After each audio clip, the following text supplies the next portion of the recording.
Well, if you follow me pretty faithfully on Facebook, then you've already seen some progress updates on Maddy's very coveted 222K that came from Naples, Florida. And her big concern was motor strength. And so I've just got done spending a lot of time tearing this motor down and even involving, no, it's not the coronavirus. It's a special injection process for the output shafts to make sure that there's no friction involved at all with that motor. And this motor, as you'll see in the progress shots on Facebook, was in pretty rough state. And it's not because the owner, Maddy, doesn't take pristine care of her Featherweight 222K. It just happens over time, okay?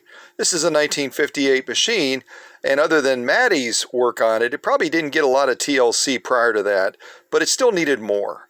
So what we're going to do right now is I'm going to push on the foot controller and give you a chance to hear this motor now. And let's just say that what it was doing before was probably about more in this realm. Get my foot on the foot controller.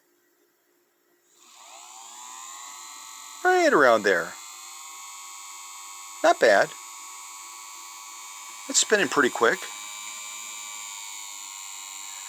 Right around in that range, I think. Yeah. Okay, now after the Scott magic, get ready.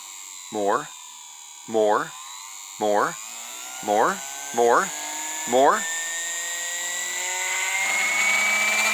All right, easy boy, easy.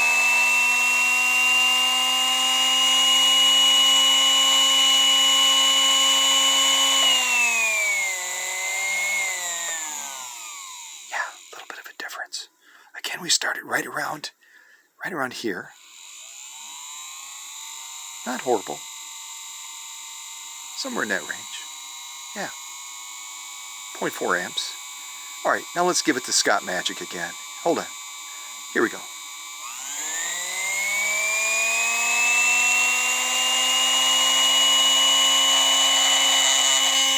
You gotta pick it up because it's vibrating everything. It has so much power now. Maddy, this is your new motor. It's actually the same motor, but it just went through a lot of deep cleaning and TLC by Scott. Yeah, get ready to rock and roll, baby.